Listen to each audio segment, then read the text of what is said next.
Então, meus amores, seguinte, o nosso autor de hoje, o nosso filósofo, o nosso pensador de hoje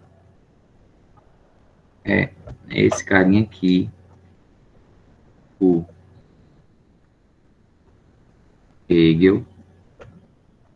E aí, o que ocorre, né?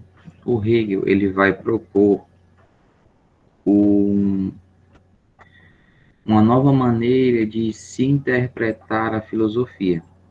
E isso é interessante, que ele vai chamar de idealismo alemão. Segundo o Hegel, só para vocês terem uma noção, né, o Hegel ele escreve uma obra chamada Fenomenologia do Espírito, e essa obra ela causa um grande impacto no mundo da filosofia até ali.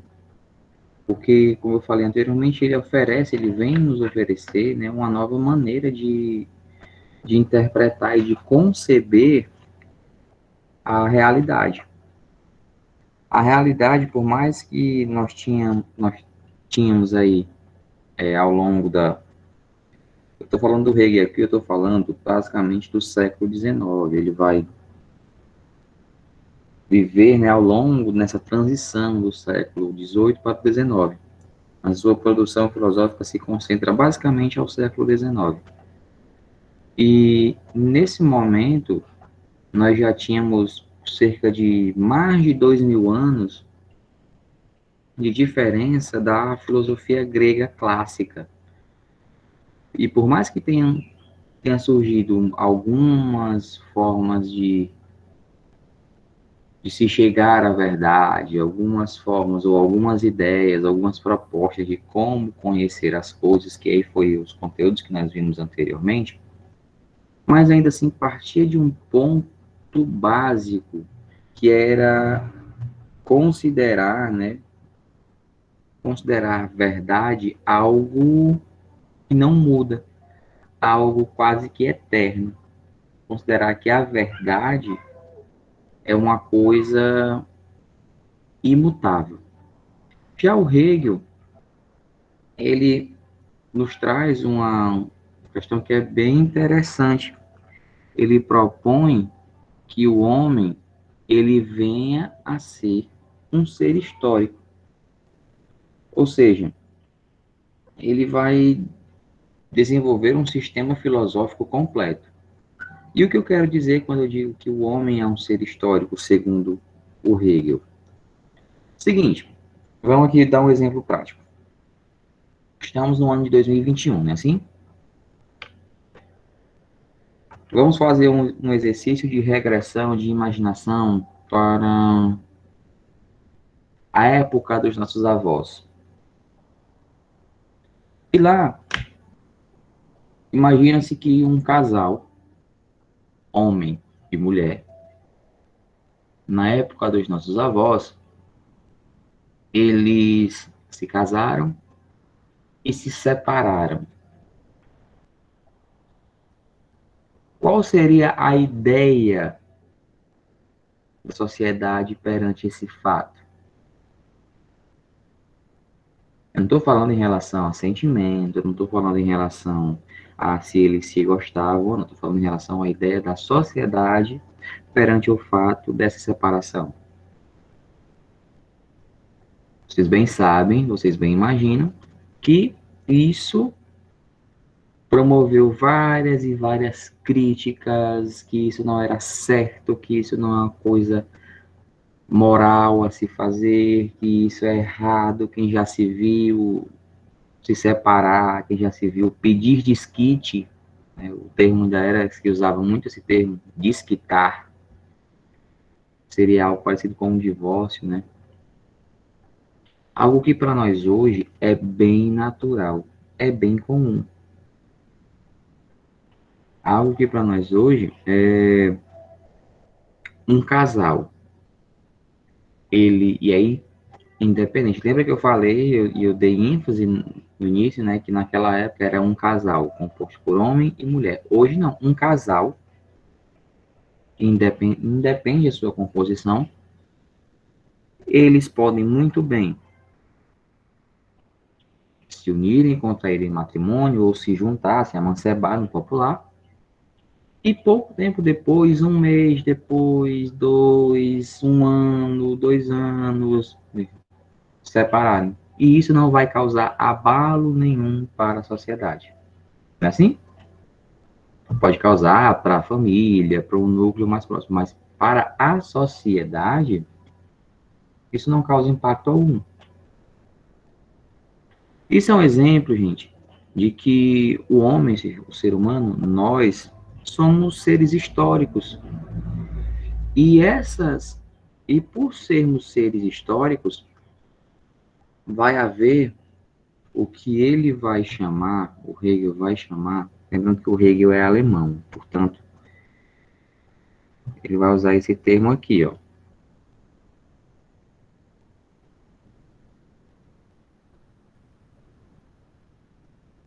Ficou horrível escrevendo, mas tudo bem. Ele vai chamar esse termo de Zeitgeist. E o que vem a ser o Zeitgeist? É o espírito da época, é a consciência da época. Ou seja, qual era a consciência da época em relação ao matrimônio há 80, a 60, 70 anos atrás? Era de que o matrimônio era algo que deveria ser respeitado, que o matrimônio era muito mais importante do que mesmo as pessoas que faziam parte daquele matrimônio. A instituição, portanto, era algo sagrada, algo tido até como divina, independente do relacionamento que tivesse. Qual é a ideia hoje? O matrimônio, ele é importante, contudo, mais importante do que ele são as pessoas que compõem esse matrimônio. Então, teoricamente, o espírito da nossa época preza muito pela ideia do bem-estar entre as partes, pela ideia da satisfação entre as partes. Se eu estou em um relacionamento, esse relacionamento não me agrada, não tenho motivos para dar continuidade a ele. Não é assim? Então, quando ele propõe isso, né, o Zeitgeist, seria essa consciência, as ideias, as verdades daquele tempo. Lembra que até então, a filosofia, toda a produção filosófica, até então, estou falando, lembrando, Hegel, ele faz parte aqui do século XIX, então, os anos 1800, 1820, por aí. Então, a produção que se tinha em relação ao mundo grego clássico de cerca de 2.000, 2.300 anos atrás era muito diferente. Para os gregos, tudo que se entendia como verdade era algo eterno. O conceito de bondade era algo eterno, que não se modificava. O conceito de verdade era algo eterno, que não se modificava.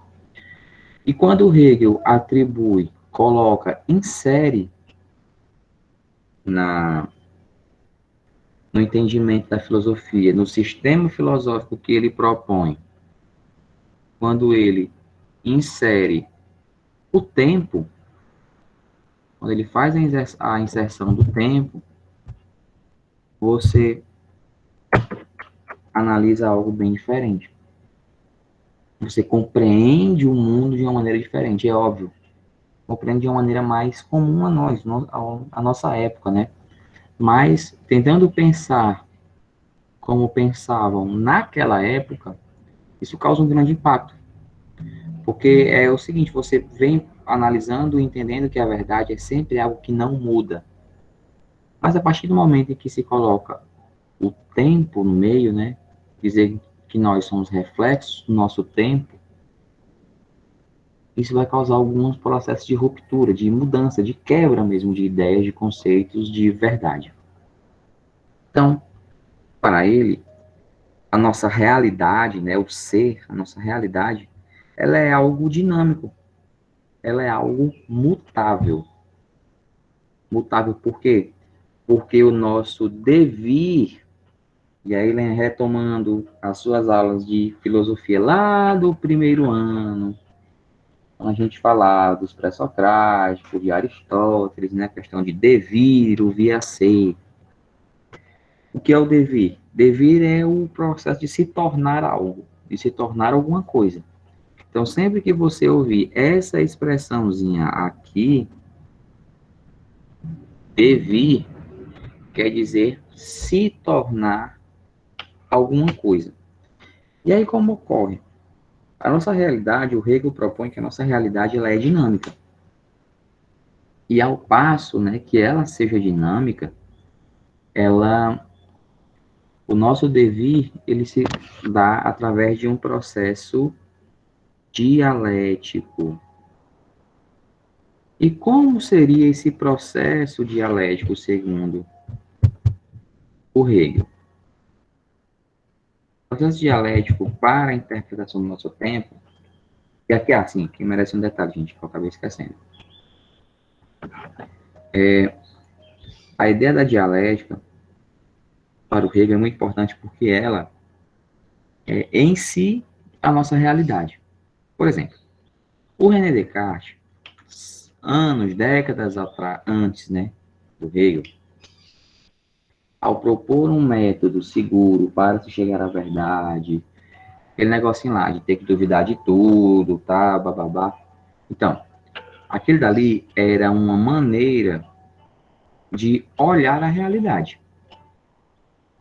Uma maneira de olhar a realidade. O Hegel propõe que a dialética aqui, que antes para o René Descartes era uma maneira de olhar a realidade, para o Hegel é a própria realidade. Nossa realidade é uma realidade dialética. Por quê? Porque parte do conflito.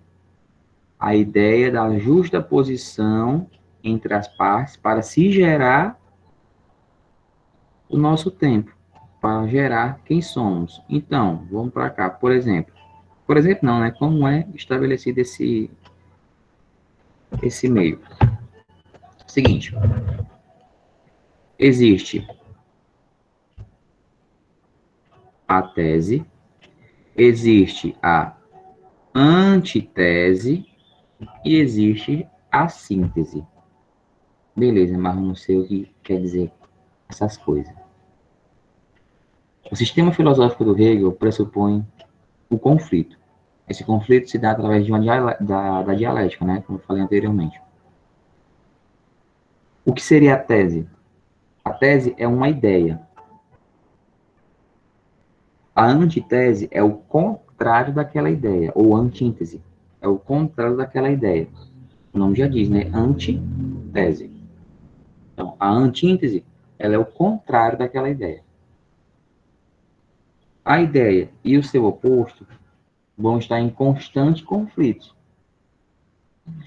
E aí, a partir desse conflito, nós obtemos a síntese, né? A gente entende, se acostumou a entender síntese como um resumo, mas a síntese seria meio que retirar as partes importantes, retirar o melhor, ou ser o resultado desse conflito entre uma ideia e a sua ideia oposta. Vocês estão compreendendo? Então, a nossa história, segundo Hegel, ela parte desse princípio. O devir, aqui, ele vem a ser constante, ele é dinâmico. E aí alguém deve estar se perguntando, mas como assim? Se o devir, se esse negócio de devir é dinâmico, quer dizer que sempre acontece, sempre está acontecendo, percebe que a gente sempre está se tornando algo. Já perceberam? Vamos aqui, a nossa vida, vamos ver aqui a nossa vida. A gente é criança, a gente está sempre prestes a se tornar um estudante. Criança, estudante. Ensino fundamental. Depois do ensino fundamental, a gente está sempre prestes a nos tornarmos estudantes do ensino médio. Após o ensino médio, nós estamos sempre prestes a nos tornarmos ou universitários ou trabalhadores, não é assim? ou adultos, vocês estão finalizando a adolescência para ingressar na idade adulta, não é? Depois da idade adulta, a gente está sempre prestes a nos tornar. Percebe que sempre tem uma coisa, a gente nunca a gente sempre vai se tornar, a gente sempre vai realizar. Então, a ideia do devir é isso. E esse devir, como ele é constante, como é dinâmico, né? Ele pressupõe essa relação. Tese, repito, tese, o que é a tese? É uma ideia, é uma coisa, é uma verdade.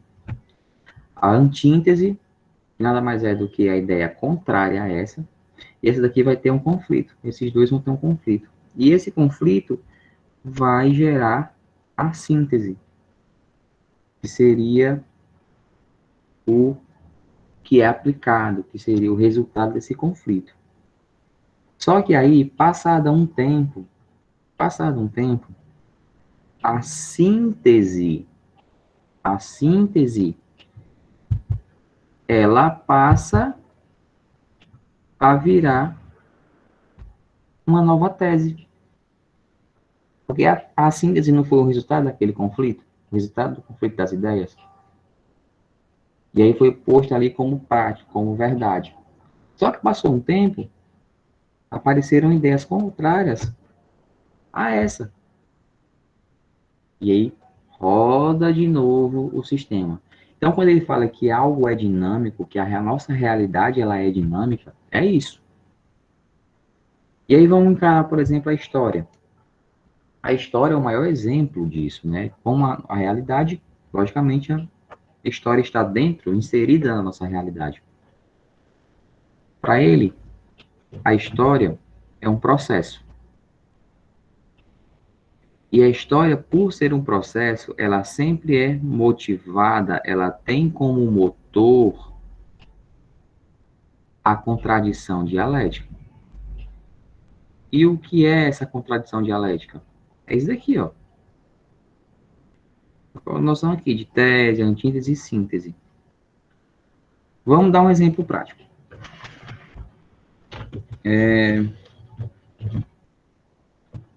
Deixa eu ver aqui. Talvez vocês devam estar estudando Primeira ou Segunda Guerra Mundial agora no História, né? Talvez, suposição. Então vamos lá. O que mudou? O que mudou ou o que gerou, o que ocorreu para que, de fato, rolasse os conflitos decorrentes da Primeira e da Segunda Guerra Mundial? Alguma coisa, né? Os grupos que faziam parte da Primeira e da Segunda Guerra Mundial eram grupos com visões antagônicas, né? Assim, um defendia uma coisa, um queria uma coisa, outro queria outra, não foi? Aí rolou a guerra, independente de qual seja, primeira ou segunda. Aconteceu a guerra. Após ter acontecido essa guerra, não surgiu uma nova interpretação, um novo entendimento do mundo? Não foi? Então, dá exemplo, Segunda Guerra Mundial, temos lá os dois grupos, um brigando com o outro, um guerreando com o outro, conflito rolando, galera morrendo, tá aqui.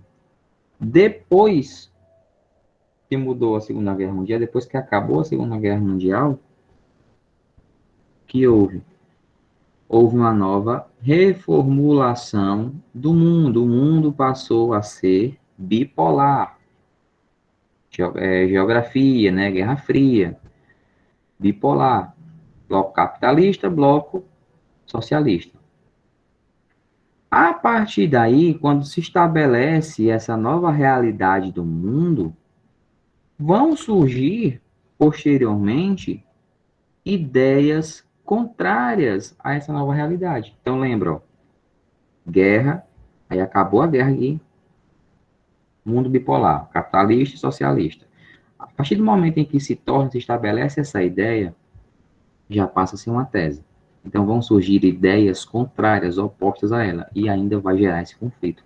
Então perceba, claro que é um conceito bem abstrato, gente. O O Hegel se torna um pouco mais complexo de se entender, porque ele é bem mais abstrato do que os outros. Mas é uma relação quase que lógica ao ele inserir a ideia do tempo. Então, para ele, repetindo, para não confundir, né? Se vocês não estiverem entendendo, vocês podem perguntar aí no chat, gente. Não vão ficar cabulados, não. Então, para eles não, para ele, desculpa. A história é um processo e esse processo é guiado, o motor desse processo, né, dessas mudanças, é guiado a partir da contradição, da luta, do duelo entre os opostos. E esse duelo acontece por conta do tempo, pelas interpretações que aquele tempo nos oferece. E vai gerar o que ele vai chamar de autoconhecimento. Só que esse autoconhecimento, ele não é um conhecimento que ele possa dizer assim, que é legal, que é 100%, não.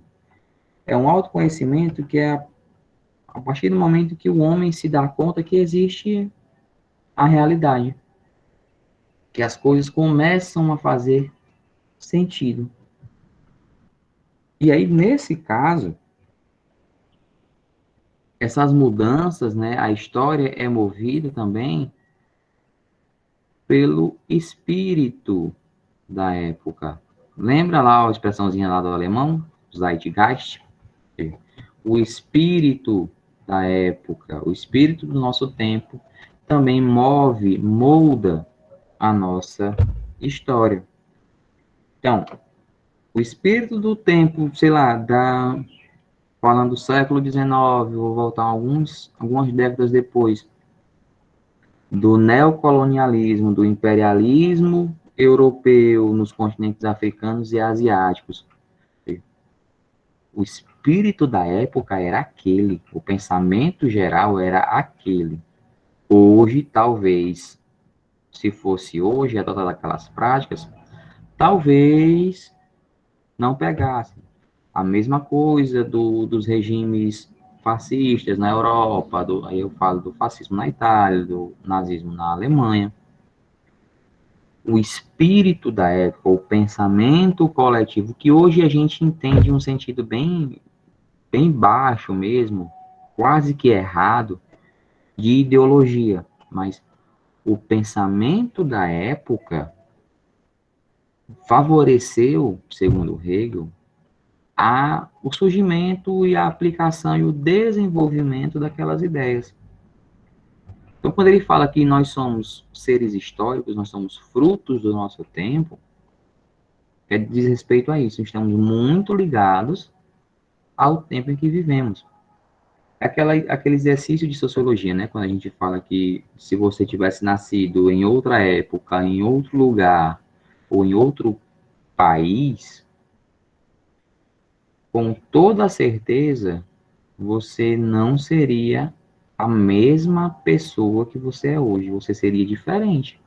Seja em aspectos físicos, seja em aspectos da personalidade. Então, percebam isso.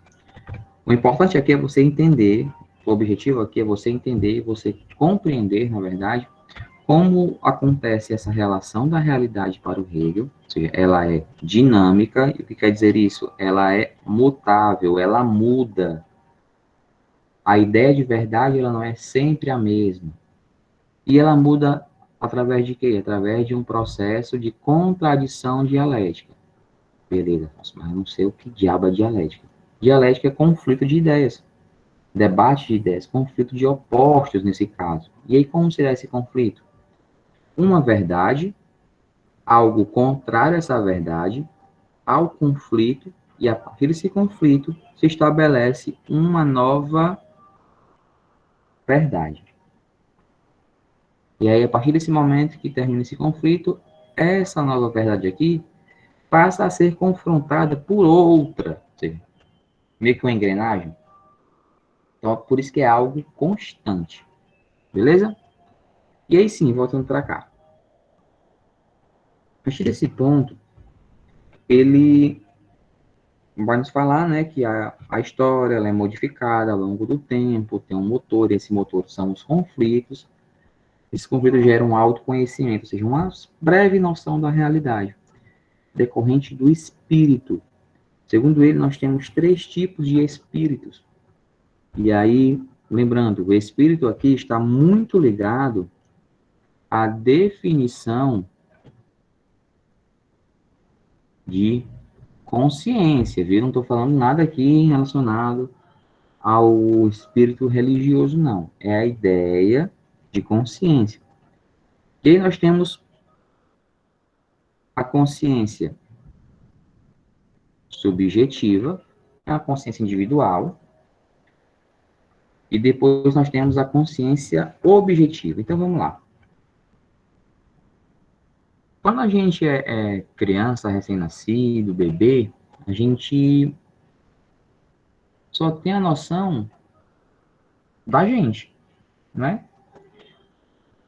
Ter a noção de que eu tenho braços, que eu tenho pernas, de que eu sou do jeitinho que eu sou ali e tal. É uma noção individual, é uma consciência individual, a consciência do eu. Passado alguns tempos, alguns meses, talvez, a gente começa a ter uma noção que vai para além de nós, vai para além da nossa individualidade, não é? Que seria um conhecimento mais coletivo. Eu tenho noção de que existem coisas, existem outras pessoas, existem um mundo mais abrangente. E esse mundo mais abrangente, ele é composto por alguns elementos da nossa realidade. A cultura, a moral, o direito, a política.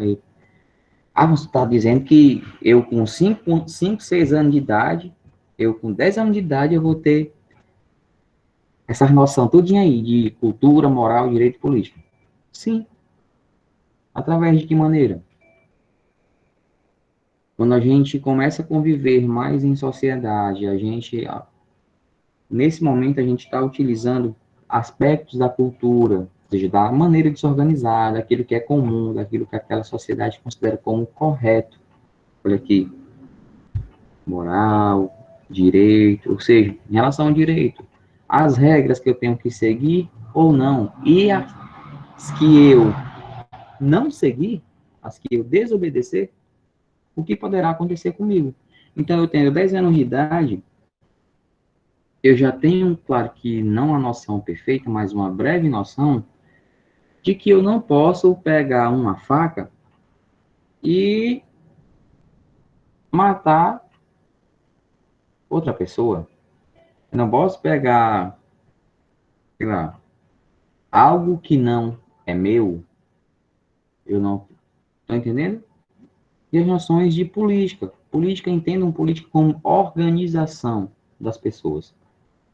Então, na minha casa, eu tenho que obedecer aos meus pais, eu tenho que obedecer aos mais velhos, eu não posso fazer aquilo que eu quero, a não ser que me permitam. Estão observando? Que são conceitos, são elementos da nossa realidade que nós, crianças, já começamos a ter essa noção. E aí o Hegel, ele trabalha com essa percepção de, primeiro, uma consciência, lembra, um espírito individual, a noção de nós, um outro espírito coletivo, né, que é o espírito objetivo, que é a noção, a nossa percepção dos outros, e ele prega que nós devemos buscar atingir aqui o espírito absoluto, que seria de uma autoconsciência, ou seja, para ele, através e apenas através da filosofia, nós chegaríamos a atingir esse espírito aqui. E o que seria esse estágio de autoconsciência? É aquela percepção de que existe algo que é bem maior do que nós, algo que é que parte de nós, porque a sociedade é composta por sujeitos, né, individuais que compõem um coletivo, mas que existem algumas ideias que são superiores a nós. Então, por exemplo, eu acho muito injusto, aqui, ó, coletivo, eu acho muito injusto, no mundo tem muitas desigualdades, é muito complicado, porque é que não devia ser assim, isso é errado, tal. E aí, ao chegar ao estado absoluto, se pensa, é assim porque tem que ser assim, para se manter essa nossa relação dinâmica, esse conflito dos opostos, é você ter a noção de que existem coisas na sociedade que não se podem ser modificadas, que necessitam acontecer para que haja mudança. Segundo ele, se não houver o conflito, se não houver os opostos, nunca irá haver a mudança. É aquela coisinha básica que algumas aulas eu falei para vocês.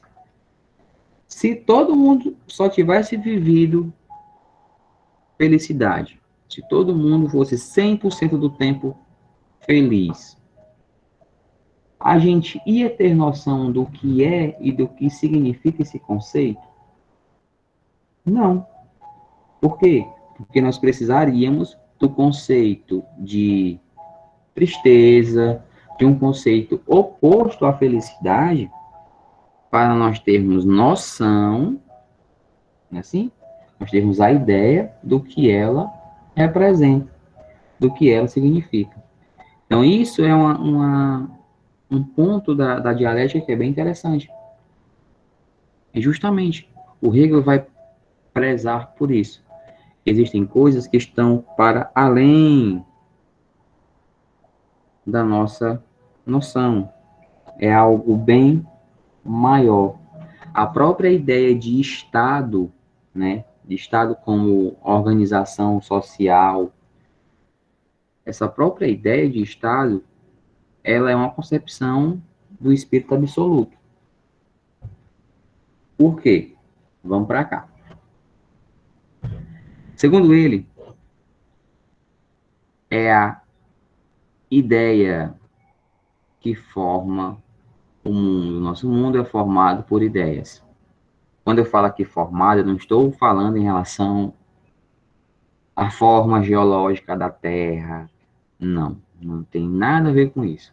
Mas é a concepção de mundo que nós temos. Sei lá, há 100 anos atrás, há 100 anos atrás, eu estou falando aí de mais ou menos 1911, né, assim? Para uma pessoa que vivia aqui no interior do Ceará, o mundo era bem pequeno. Uma pessoa que vivia, sei lá, em Sucatinga, Juazeiro do Norte, Recife, Manaus, é quase que outro mundo. Seriam outras realidades. O mundo era bem maior do que é hoje. Hoje, essas distâncias, aparentemente, por mais que matematicamente sejam as mesmas, geograficamente sejam as mesmas, mas essa distância diminuiu para a gente, né? É bem possível a gente imaginar que daqui a uns anos, sei lá, eu posso viajar, ou posso me mudar para esses locais, ou para outros locais mais distantes. É bem possível. Coisa que antes era apenas um delírio. Hoje não. E por quê? Porque foi modificado o modo de vida da gente, decorrente de vários e vários conflitos, várias e várias contradições. A ideia, ela vai formar o mundo. Lembra do exemplo anterior? Da ideia de uma época, o divórcio ser algo impensável, algo quase como um pecado. E hoje ser algo comum, a gente está percebendo essa mudança? O modo que a gente construía, que a gente constrói hoje nossas casas, seja em relação à organização, à arquitetura, à forma, do uso de materiais, por aí vai. Ela com certeza é diferente da maneira como as casas eram construídas há 50 anos atrás. que também estas são muito e muito diferentes da maneira como as casas eram construídas lá na Grécia Antiga, lá no Egito Antigo. Isso representa o quê? Que os processos são dinâmicos. Tudo vai se modificando. A nossa realidade, ela está em constante modificação. E modificação é decorrente do quê? Da ideia da época, da ideia do tempo. Beleza? Então, segundo Hegel, né, o real, ele é racional, assim como o racional é real, ou seja, segundo ele, aquilo que acontece no mundo possui uma racionalidade. A fome, a guerra, tudo possui uma racionalidade. O que seria essa racionalidade?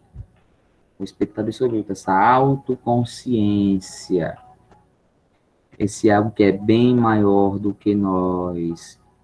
Dá um exemplo prático aqui da história, né, gente? O exemplo aqui da história, vamos lá. Recentemente, no início do nosso, no meio do mês de maio, né, se celebra a libertação dos escravos.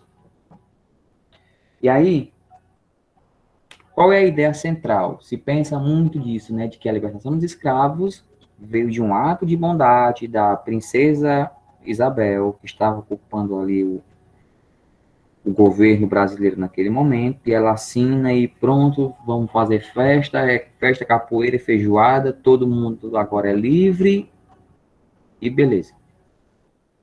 Aí, por muito tempo, nas escolas foi ensinado meio que isso, até mesmo na minha época, não faz tanto tempo que eu terminei o ensino médio. Pior que faz, mas enfim. A noção era essa. Só que a realidade é bem mais ampla. O que ocorreu ali nada mais foi do que um resultado de pressões econômicas de outros países para que o Brasil, que tinha a sua população, a imensa maioria eram de pessoas pobres, e aí, dentro desses pobres, a grande maioria de escravos. Alguns países que recém se industrializaram, por exemplo, a Inglaterra, principalmente, necessitavam vender os seus produtos industrializados. Esses produtos industrializados, eles eram vendidos a quem? Se eu for vender no Brasil, a grande maioria é escravo. E aí, o que acontece? Como é que um escravo vai comprar os meus produtos? Eu tenho que ter trabalhadores. Eu tenho que ter mão de obra remunerada, para que eles, mais que recebam pouco, recebam dinheiro e esse dinheiro eles possam comprar os meus produtos. E assim eu continue a produzir muito mais. Basicamente a lógica foi essa. Aconteceu? Aconteceu. Foi liberto? Foi. Mas não foi um ato de bondade. Foi um ato mais, como é que eu posso dizer, mais comercial do que mesmo de bondade, como se prega. Ou seja, essa noção, essa ligação, esse entendimento de que existe algo bem maior, é um exemplo da ideia do espírito absoluto, de uma autoconsciência, essa compreensão de que há algo bem maior, beleza? E aí, partindo desse entendimento, o Hegel, ele explica a filosofia política, ou seja, a organização da sociedade, da seguinte maneira. Primeiro, nós somos, como vocês já devem ter percebido aqui, indivíduo social. A gente necessita viver em sociedade. Nós só nos reconhecemos humanos a partir do momento em que vivemos em sociedade. E o Hegel vai bater de frente com a ideia do liberalismo, da ideia do liberalismo conceitual, que seria de que o homem ele é livre, portanto, ele é independente para fazer aquilo que ele bem entender. Só que a partir do momento em que nos dizemos independentes, que não precisamos dos outros, que é tudo pelos meus esforços, isso cai por terra. E o Hegel diz que essa ideia não existe, essa noção de individualidade, ela não existe. Porque a partir do momento em que, sei lá, quando eu estou falando aqui com vocês, eu estou utilizando um conhecimento que não foi desenvolvido por mim, foi desenvolvido por outras pessoas. A língua que eu estou falando, comunicando com vocês, ela não foi desenvolvida por mim. Então, o ser humano, ele não é, por si só, uma ilha. Ele não consegue, ele não pode viver em sociedade. A gente só se reconhece como ser humano quando a gente vê outro ser humano. Então, vamos voltar lá para o filme da Disney, né? O Tarzan, o Mowgli, as historinhas, né, que tem, né? O Mowgli, o menino, tá lá na floresta, tal, foi criado por outros animais e tal, beleza. Ele só se reconhecia como humano, ele só se reconheceu como humano depois que ele teve contato com outros humanos. Até então, ele não ia saber se ele era humano ou não. Ele se via, se reconhecia como mais um animal daquele grupo que ele vivia. É um exemplo disso. Ele vai fazer também uma crítica ao contratualismo. E quem não lembra, talvez vocês tenham estudado em sociologia também, mas abordamos na aula anterior, o contratualismo seria aquela ideia de que a gente precisaria, para acabar com o caos que existia, que se chamava de estado de natureza. Para acabar com o caos, a gente precisaria de um contrato sociopolítico para que uma pessoa tenha poder sobre as demais. Era aquela ideia do estado de natureza, né? Por tudinho. Só que pro Hegel, isso é meio que um queixo muito grande. Por quê? Um contrato, todo contrato, ele vem a partir da criação do direito, né? O contrato é um acordo legal firmado. Todo contrato vem a partir da criação do direito. E o direito só foi criado depois da criação das sociedades, da criação do Estado. Então, tudo aquilo que acontecia antes, a noção do contrato, a noção de um poder maior que o outro, é uma justificativa totalmente mentirosa, totalmente equivocada. E ela não transmite a noção real. Segundo Hegel, as instituições sociais elas foram formadas a partir da família. E aqui, o que quer dizer isso? A partir da família, porque os agrupamentos pequenos, eles começam a resolver os conflitos internos. Não é assim? A nossa família não passa, em alguns casos, né, não passa o dia tendo confusão, não passa o dia o pessoal querendo resolver as coisas. Um tem que resolver de um jeito, outro tem que resolver do outro. Então, sei lá, por exemplo, então, na minha casa, a minha mãe quer que eu me acorde com a vassoura já no punho e varrendo a casa todinha, limpando, e depois eu tenho que dar conta disso, e eu quero fazer outra coisa, eu quero fazer de uma maneira, a mesma coisa, mas de uma maneira diferente. Assim, existem muitos conflitos. Ah, o meu irmão quer assistir televisão, quer um canal, eu quero outro, e tá lá a briga. É assim. Na família a gente não encontra muitos conflitos. E aí os pais, os mais velhos, ou alguma pessoa ali na família tá para resolver as coisas, né? A gente chama de botar moral. Depois disso, fala, Renato, tô terminando. Quando se expande isso para a sociedade civil, acontece a mesma coisa. Um grupo vai tentar gerenciar, resolver os conflitos dessa sociedade. E esse grupo, quem é?